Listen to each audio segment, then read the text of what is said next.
Today's video is a follow-up to my last, where I quickly touched upon today's film, Zombie 90. And touched is the right word, because this film is touched. No, not by an angel, but by autism.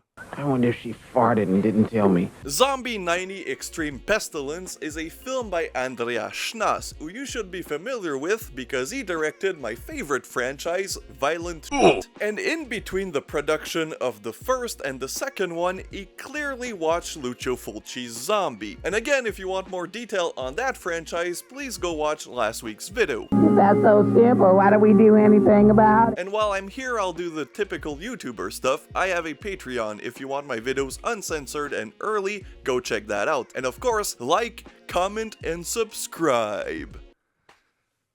Ugh, I feel dirty. Are you sure I can lose weight in this thing? So, what is Zombie 90 Extreme Pestilence about?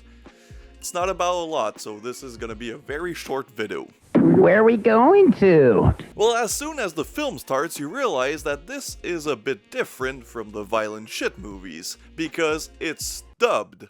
No comment, I can't tell you nothing. There is a narrator who tells us the story behind this film, basically a military plane crash, and on that military plane there was a substance, and that substance was very toxic, and you can guess where this is going. It went up in the air and started turning people into zombies. And then we meet our main character, a doctor, who is talking to the media, and already I absolutely love the voice acting in this. I don't know if this was an intentional homage to Italian horror films or if the dubbing was just that shitty, but it's glorious. It's probably the most entertaining aspect of this film, because not only do every male character sound the same, but the female characters were also clearly dubbed by a man. There's a lot of me to love. Well, at least one of them. They were actually female voice actors. One, but there's also just like two female characters in this. So yeah, the doctor is talking to the media, they're asking about a potential zombie apocalypse, and the doctor's just like, move away, I got an operation to do. And then we cut to that operation where we see that the gore is still pretty good and that the voice acting is still pretty shitty. For me, I know what I'm doing. And then the doctor pulls a zombie because he pulls out a gun and shoots the guy getting operated on in the head. And everybody is like, why did you do this, bro? And he's like, well, he was a zombie. And at that point you think everybody should be alarmed, but nobody in this seems to give a shit. How did you know we were dealing with the living dead? I didn't think zombies... That is demonstrated by the next scene where the doctor and his assistant just talk about what happened. He also mentions that he can't do tests in the hospital, even though there were clearly real zombies there, because nobody believes him, so he needs to get a corpse to his home lab. And at this point, this film gets what I like to call the Andreas Schnaas syndrome, where the story is put aside only for the film to turn into scene of a character being introduced, and then said character is murdered. Repeat that for about 5 or 6 times, and you basically get Zombie 90 Extreme Pestilence. Which is not a bad thing, because again, the gore is really good, but this was between Violent Shit 1 and Violent Shit 2, so they hadn't perfected everything, so most of the kills are just people falling on the ground and getting cut in half, or getting split, or getting their head chopped off, or hands. But I have to say that, honestly, the gore is still pretty impressive. And I also have to say that the zombies in this are extremely intelligent. You remember in Day of the Dead how he tried to train Bub? Well, they clearly skipped that step, because the first zombie uses a chainsaw. Some of the later zombies use knives and other weaponry. But yeah, the first skill is this German dude whose car doesn't work because it's probably a German car. Trust me, I have one. And then he gets chainsawed in half by a zombie. Then we return to the story and get used to this back and forth because it's basically 90% of the film, and our doctor does a test in his home lab and something happens. I don't really remember. Who cares? That's not why they're there. And then the scientists slash doctors are like, we must find where this virus comes from. So they go on their merry way. Then we cut to a spa with 2 women, one of them being clearly dubbed by a man. I can lose weight in this thing? And the other being dubbed by a woman, probably the voice actor's sister. Clearly didn't want to be in this because she only dubs like 2 characters. She likes to be held like this. That's the only way she likes to be held. Like a lengthy little kitty. Okay, bye.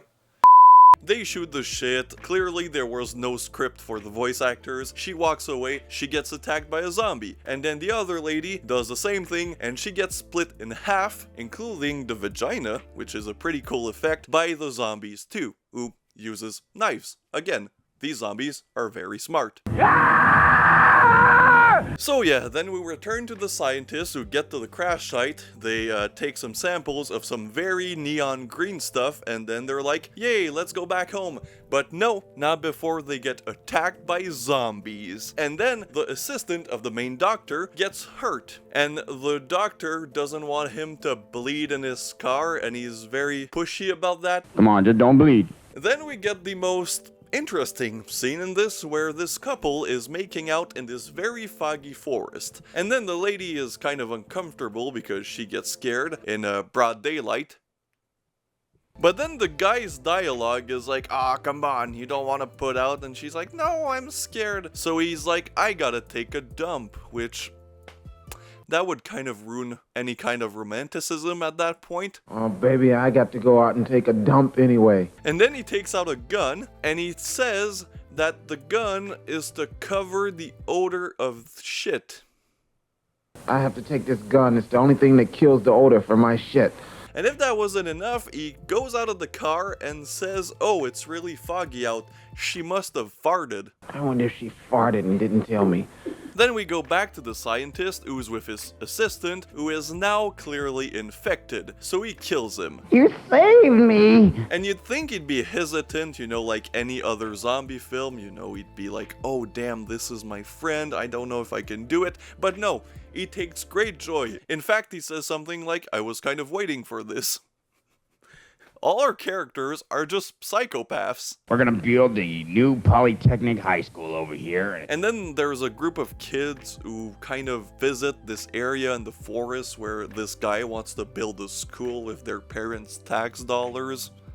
I don't know if this attempted social commentary, but if it did, it failed. And yeah, they get attacked by a bunch of zombies with weapons. You see the pattern, right?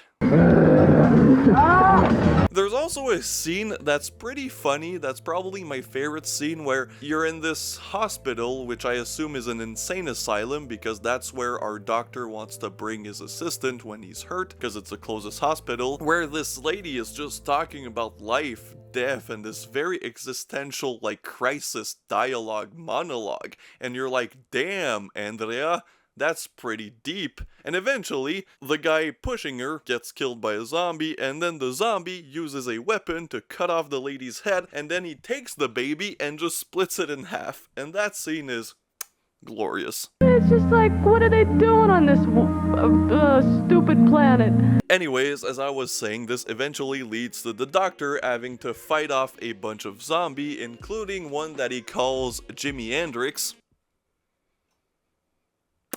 I don't know why. Again, I don't think the voice actors had a script. And then we get this glorious scene of just zombies getting killed, and again, the gore is pretty good, especially considering that this was apparently made for $2,000, which makes it even more impressive. But sadly, eventually the doctor succumbs to the zombie horde, and then we get the ending, which is just an homage to Zombie 2's ending on the Manhattan Bridge, I think. But this is just some bridge in a town in Germany. But it is impressive that he got this amount of zombies on there. Again, especially considering the very small budget. But yeah, that's kind of the end of Zombie 90 Extreme Pestilence. A zombie splatter German SOV film brought to you by Andreas Schnaas. Hey, Jimmy, remember me? I was at Woodstock. So, what did I think of Zombie 90 Extreme Pestilence? First of all, I love that title, and I love the fact that they called it Zombie 90. If you've seen my last video, you understand why this is hilarious to me. But yeah, this film is not great. It's not as good as the later entries in the Violent Shit franchise.